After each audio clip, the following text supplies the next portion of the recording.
अच्छी बात कही, इतने कर्म करने से घर बहुत पवित्र हो जाता है। हर घर में इतने काम होने चाहिए, ये लिख लें। जब लिखने लायक बात है तो बहुत बजनीक है, लिख लीजिए। इतने कार्य सबके घर में हों। क्या क्या? पितृ यज्ञ, जिसे कहते हैं श्राद्ध तर्पण। श्राद्ध भले ही पिंडदान करके आ गए हों तो भी घर में श्राद्ध 16 दिन न हो तो कुछ दिन होना ही चाहिए। कुछ प्रमुख बातें। अब आप इतने होशियार हो गए, आपको लिखने की जरूरत ही नहीं पड़ेगी, लिख लें तो ठीक रहोगे। और इतनी बजनीक बात बोल रहा हूं कि मन खुश हो जाएगा ये सुन करके। क्या क्या है घरों में? पितृ यज्ञ यानी श्राद्ध तर्पण।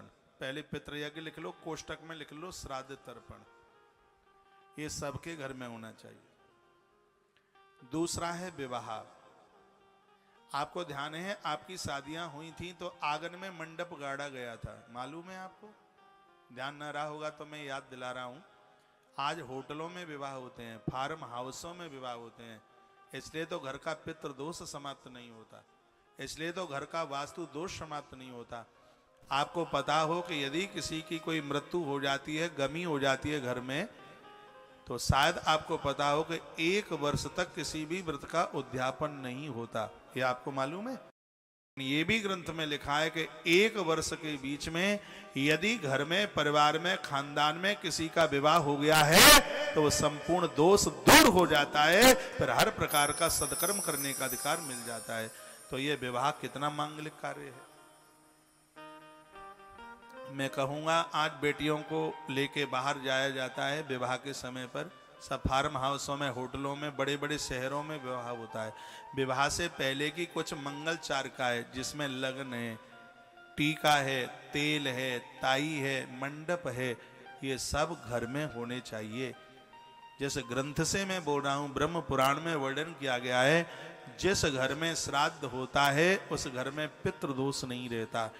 जिस घर में बच्चों का विवाह होता है उस घर में पितृदोष नहीं रहता। आज इतनी दिक्कतें, परेशानी है। मैं 2-3 साल से इतने नारियल, संतान नारियल दे रहा हूं।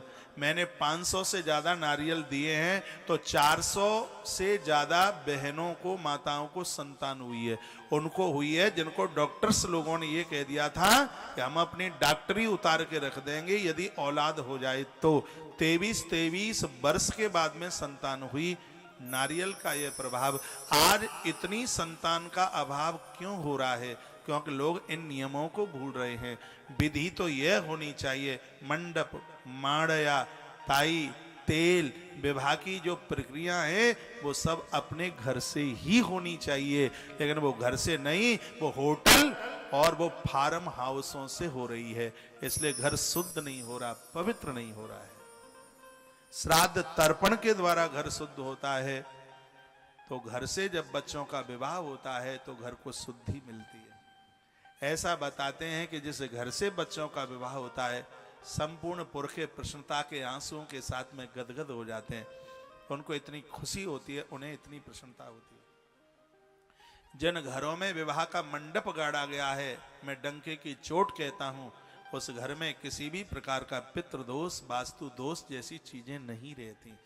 जिस घर में तुलसी पूजी जाती है, शंकर का महाअभिषेक होता है, ब्राह्मण चरण वृद्धों को भोजन मिलता है, उस घर में किसी भी प्रकार का कोई दोष रहता ही नहीं है। इतने कार्य घर में होने ही चाहिए। श्राद्ध घर में हो, और दूसरा है बच्चों का विवाह घर में हो। चलो लास्ट के दिन भांवरों के लिए आपको आज के समय में जाना पड़ रहा है, तो उससे पहले के जो कार्य हैं वो तो घर में हो सकते हैं। लगन हो सकती है, टीका हो सकता है, तेल चढ़ाया जाता है वो घर में हो सकता है, तेल, ताई, मंडप, ये तो सब घर में हो सकते हैं। मेरी एक एक बात बड़ी बजनीक है और इस बात के ऊपर हमेशा हमेशा के लिए ध्यान रखना, आप बहुत आनंद में जिएंगे। जन्म पत्रियां लेकर के आपको इधर उधर घूमना नहीं पड़ेगा।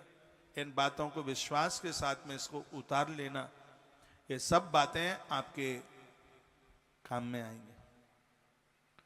तो पितृयज्ञ यानी श्राद्ध, दूसरा है विवाह,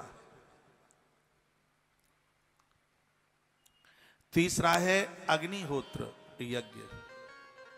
मैंने पूर्व में कभी वायु पुराण से पिछले साल बोला था, मैं चैलेंज के साथ कह सकता हूं, बहू पियर से आवे ससुराल में, उसकी सास मां बेटा और बहू से घर में अग्निहोत्र कराए, यज्ञ कराए।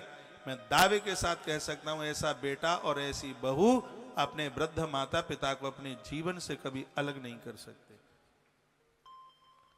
जिस समय माता जानकी, मांडवी, सुत कीर्ति, यह देवियां अपने पियर से आई हैं, अवध में याज्ञिक कर्म हुआ है।